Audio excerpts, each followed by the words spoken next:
Un tema que a mí me parece toral en la discusión pública, que es el uso de los recursos públicos, ¿no? Creo que ha sido incluso un tema que ha motivado un cambio de régimen en el país y creo que debe de seguir en la discusión pública, es decir, no se ha acabado esa discusión, es una discusión que creo que va a seguir un tiempo.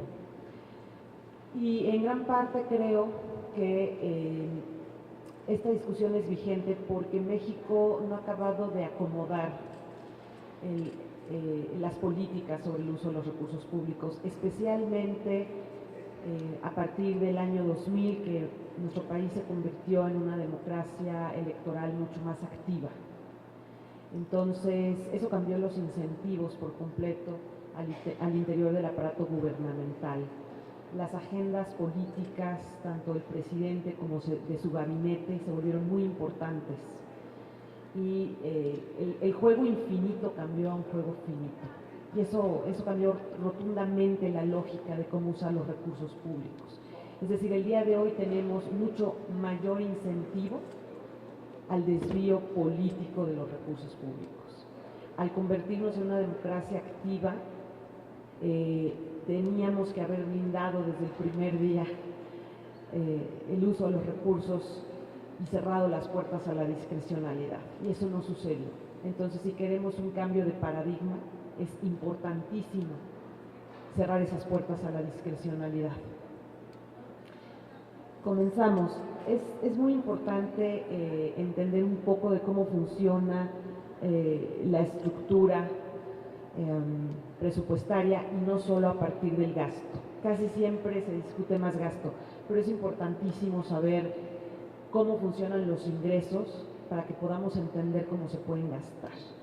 Y me parece que es importante hacer el recuento de la cantidad de recursos que en esta administración que finalizó, no la que empieza, sino la que finalizó, tuvimos disponibles por año. El aumento de los ingresos durante esta administración fue aproximadamente 2.5 del PIB por año. O sea, y de esto, 2 puntos fueron por endeudamiento y solo 0.5 por otros ingresos. Esto es importantísimo porque al mismo tiempo tenemos una caída importante de la inversión pública. Y ese es, yo creo, el gran reclamo que hay sobre el periodo que cerró, que fue un periodo de un endeudamiento acelerado, pero que no se terminó gastando en donde se esperaba. Si la deuda se invierte correctamente, puede ser un instrumento que beneficie, porque puede aumentar las capacidades tanto de nuestra economía como del erario. Sin embargo, si esa deuda no se invierte estratégicamente, entonces simplemente estamos consumiendo el futuro en el presente. En ese sentido, nos parece primordial que cambiemos la gobernanza, la transparencia y la rendición de cuentas del ejercicio de la deuda pública. Y creemos que mientras eso no se haga, la tentación siempre va a estar ahí en una democracia electoral tan activa. ¿Y qué implicaría eso? Bueno, antes de pasar a las recomendaciones voy a terminar de explicar un poco. Aquí tienen la trayectoria de los gastos importantes que hubieron en los últimos años, y ahí vemos justamente cómo la línea gris, que es lo que yo les mencionaba, la inversión, cayó tremendamente en estos años. Y eso sin duda va a tener repercusiones, y las ha tenido en servicios públicos, y todavía veremos un poco más adelante en el crecimiento económico. Lamentablemente, sí se gastó mucho en fondos discrecionales de recursos que la Federación entrega a los gobiernos. Y esos fondos discrecionales, México Evalúa publicó un estudio muy completo que les recomiendo, que se llama La Arquitectura del Ramo 23. Vimos cómo las asignaciones son mayores en momentos electorales y para gobiernos locales que coinciden con el partido en turno de la Federación. ¿no? Y también vemos que esas asignaciones caen cuando esa simpatía política no se encuentra presente. Entonces, 30% de nuestra reforma hacendaria de 2014 aproximadamente fue lo que se gastó en ese fondo discrecional que se llama fortalecimiento financiero del ramo 23, ¿no? El tamaño no es trivial y esto nos dice que nuestros recursos adicionales pues no los estamos gastando para obtener resultados y quizás esa es la razón también por la que no los tenemos. Un poco las métricas de lo que representó este gasto en términos de otros programas conocidos. Por ejemplo, esto es 1.7 veces el gasto de la pensión para adultos mayores entre 2013 y 2017.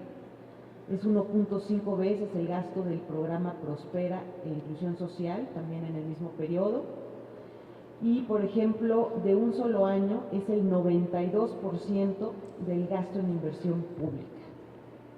¿Sí? Entonces, ante una inversión desplomada, uno sí cuestiona muchísimo que se haya gastado de esta manera.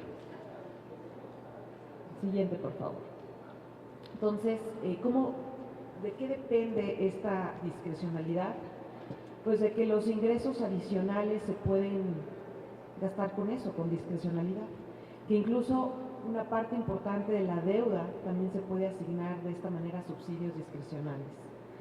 Y esto pues no nos va a llevar a tener mejores resultados, ni más crecimiento económico, ni mejores servicios públicos, tan necesarios ahorita en lo que comentaban mis compañeros, ¿no? En materia de seguridad o en materia de impartición de justicia. Entonces nuestra propuesta es cerrarle la puerta de la discrecionalidad y una manera de empezar a hacerlo es protegiendo el endeudamiento público. Creemos que los países de América Latina han empezado a evolucionar en lo estricto de sus reglas fiscales, en la rendición de cuentas del destino del endeudamiento, y México se ha quedado estancado. En 2008, que fue la crisis mundial financiera y que muchos países, incluso los desarrollados, fracasaron en sus mecanismos de responsabilidad hacendaria, México no hizo una revisión de su ley de responsabilidad hacendaria y ha hecho pequeños cambios, pero sobre todo, más que para fortalecerla, para debilitarla, ¿no? Entonces es importantísimo revisar la ley de responsabilidad hacendaria, generar una reforma a la altura de las circunstancias. Y en esa ley, nuestra recomendación, e incluso ahorita ya hay una iniciativa presentada por uno de los diputados sobre generar un techo fijo de déficit. ¿Qué significa esto? El día de hoy en la ley,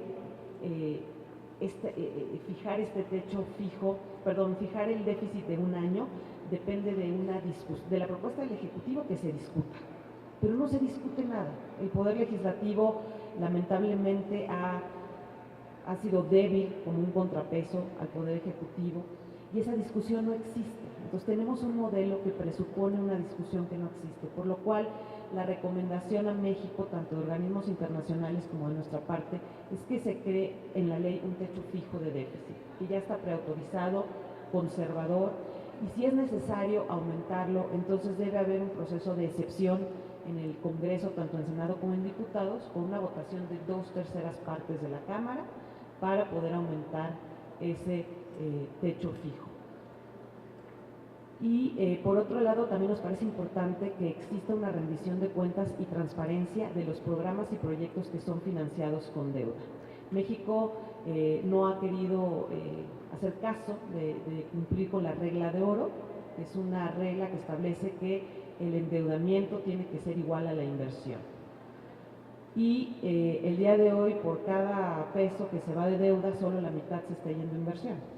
Entonces, para fortalecer esta calidad, es necesario que el gobierno nos diga qué financia con la deuda que suscribe y que se le autoriza aquí en el Congreso, ¿no? Y creo que esa pregunta le corresponde a los legisladores, porque son ellos quienes autorizan la deuda. Los legisladores son quienes han autorizado la deuda sin preguntar a qué proyectos y programas se ha destinado. Entonces, nos parece que es el principio de un verdadero nuevo régimen, el generar mucho mayor rendición de cuentas sobre el endeudamiento público. Nada más cerraría yo diciéndoles que el costo del servicio de la deuda es altísimo, subió, casi se duplicó en relación al cierre del sexenio anterior, y el día de hoy es mayor a todo el gasto en salud pública, ¿no? Entonces sería importante comenzar a controlar el cajón del endeudamiento. Pasamos rápidamente a la parte de obra pública, que también tiene que ver muchísimo con el tema de contratación y con el tema del ejercicio del gasto público, ¿no? La obra pública es sin duda uno de las vertientes más importantes del desarrollo de un país, especialmente de un país que tiene necesidades muy amplias en términos de pobreza y de desigualdad, y que requiere tener una economía mucho más productiva. Es un elemento sustancial. Sin embargo, la obra pública, cuando no está bien gestionada, se puede convertir en un instrumento peligroso. Y eso generalmente pasa de tres maneras. Construimos proyectos que no son socialmente rentables, tenemos elefantes blancos, obras inacabadas por todo el país. También tenemos proyectos que son excesivamente caros. Y aunque era una buena idea el proyecto y pretendía generar un impacto, en realidad no lo va a poder generar porque se hizo a un costo poco razonable.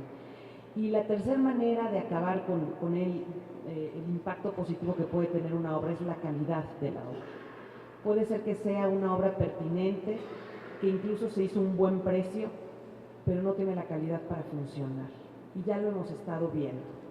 Hemos tenido líneas del metro que hay que cerrar, hemos tenido accidentes mortales hace apenas un año y medio en el Paso Express.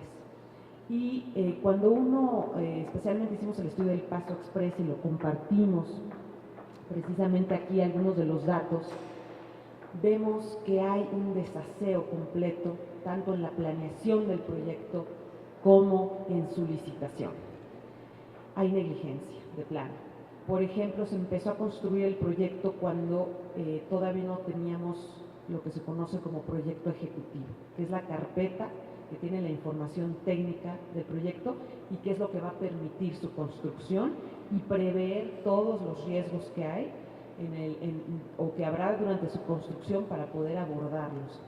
Y lo que vimos es que la Auditoría Superior de la Federación reportó en su auditoría que el proyecto ejecutivo se estaba definiendo a la par que la construcción, y que eso estaba causando graves problemas en el desarrollo de la obra, además de, por supuesto, sobrecostos, y que incluso en 2015 se publicó esta información, dijo que estaba comprometido el funcionamiento de la obra. No pasó nada, se inauguró en 2017 y ya sabemos el desenlace. Vimos además que un proyecto que no estaba definido se licitó con un modelo de licitación completamente equivocado para esa situación, porque se le dio mayor peso al precio como criterio de selección del contratista ganador. ¿Cómo uno puede saber cuánto cuesta algo que no está definido? Pues no podemos saber el precio. Entonces el precio no era un elemento que brindara información útil a la toma de decisión. Pero el día de hoy la política de contratación de obra pública ha sido muy tergiversada y todos los proyectos de obra se están evaluando de esta manera, es decir, todas las licitaciones se están evaluando sin importar el tamaño del proyecto, sin importar la situación específica de su planeación, de esta manera. Entonces no estamos generando valor. La Constitución claramente nos dice en el 134, deberá contratarse para que el Estado obtenga las mejores condiciones de contratación, y este modelo de licitación no lo está obteniendo. Vimos también que entonces finalmente el contrato más importante para la construcción de esa obra se aumentó durante la ejecución, lo cual es natural cuando no la hemos planeado. El costo de esa obra se va a actualizar durante su construcción y terminó siendo un contrato más caro que cualquiera de las ofertas que se presentaron en la licitación. Entonces, esto evidentemente destruye las condiciones de competencia y los incentivos que hay ahí para encontrar el mejor postor. Siguiente.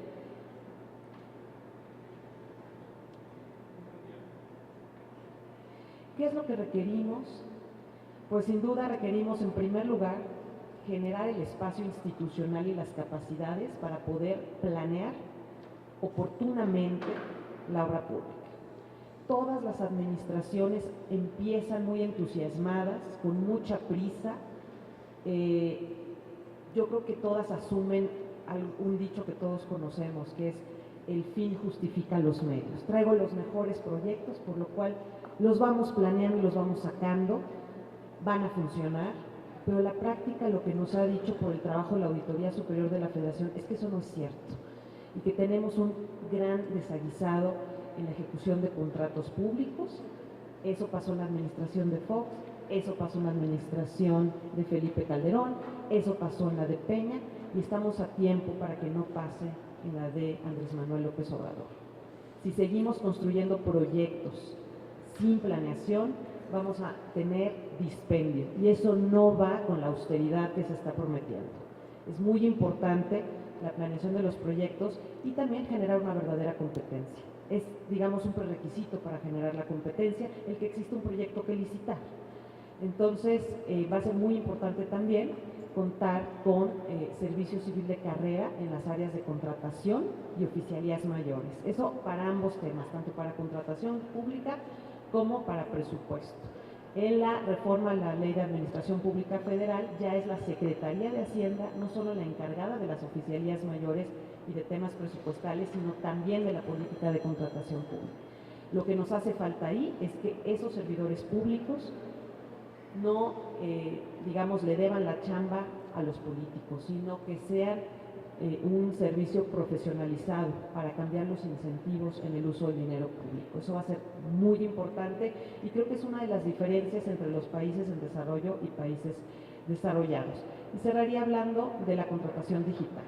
La contratación digital es una herramienta de la que no podemos prescindir para hacer un mejor uso de los recursos públicos y para combatir la corrupción, porque eso va a permitir no solo más transparencia y rendición de cuentas, sino mejora la fiscalización tanto de los órganos internos de control como de la Auditoría Superior y por supuesto del Congreso.